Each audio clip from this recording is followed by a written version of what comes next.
Hello. We hope you and your family remain safe and healthy during this continued time of uncertainty.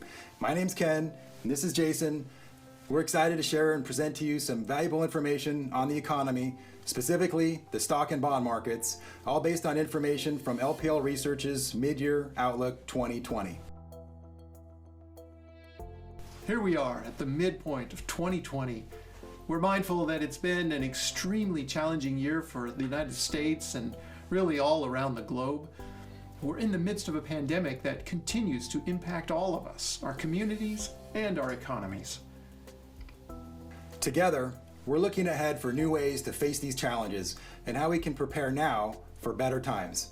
We've been impressed by what we've seen so far.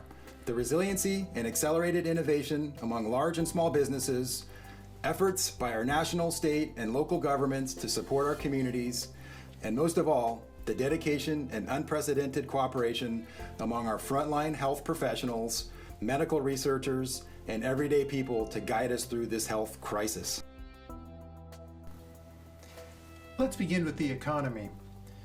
Much of the real-time economic data that we follow, such as transportation activity, home sales, and jobless claims, is showing tangible evidence that economic activity, while still depressed, has begun to make a comeback. The U.S. economy entered a recession in March of 2020 per the National Bureau of Economic Research as a result of the lockdowns and business closures to contain the COVID-19 pandemic. After GDP contracted by 5% during the first quarter of 2020 on an annualized basis, Bloomberg consensus expectations for the second quarter are for a mind-boggling 34.5% contraction, again on an annualized basis, as this chart shows. We see a strong second half 2020 as a rebound in economic growth and more of the economy opens up, and this recession may end as being one of the shortest ever. However, resulting recovery is unlikely to be strong enough to get economic activity back to 2019 levels by the end of this year. The trajectory of the economic rebound remains uncertain. Second half growth headwinds that may linger well into 2021 suggest a swoosh-shaped recovery, or if you prefer, a check mark. That is, a quick, sharp decline, and after a small snapback, a gradual recovery over the next 12 to 18 months. Our characterization assumes a COVID-19 vaccine will not be widely available for another year or so. Verifiable progress on an earlier arrival of a vaccine could help sustain the momentum of the initial rebound and move the economy closer to a V-shaped recovery. Turning to the stock market, we've seen that stocks already are pricing in a steady economic recovery beyond 2020, and that may be supported if we receive breakthrough treatments to end the COVID-19 pandemic.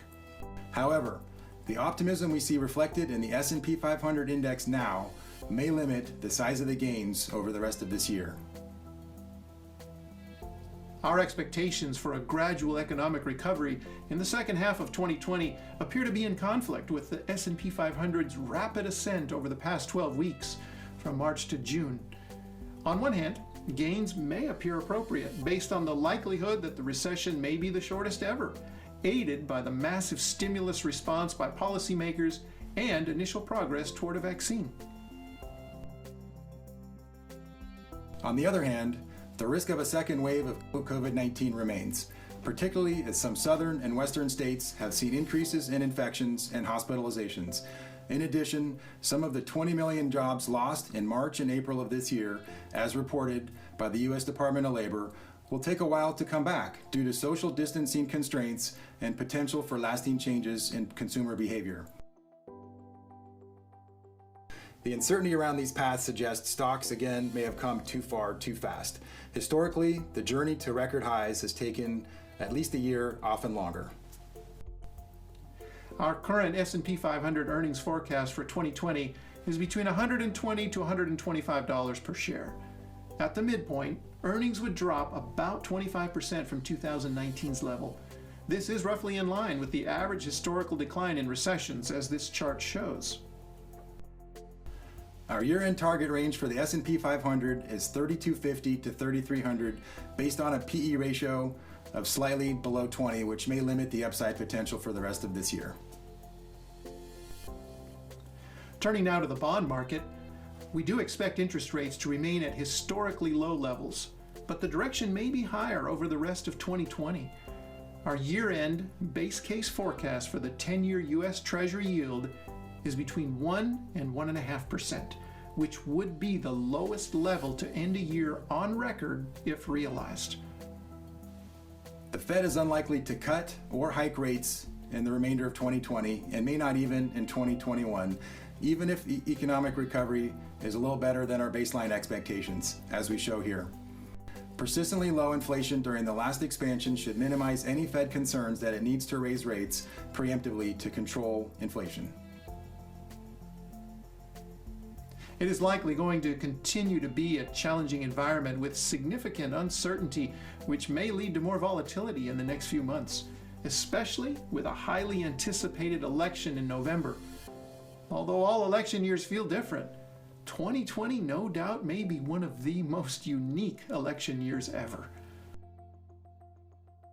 We continue to encourage investors to focus on the fundamental drivers of investment returns and their long-term financial goals. We are confident better days are ahead. Please stay safe, stay healthy, and contact our office if there's any particular questions that we can help answer for you. Thank you for joining us, and take care.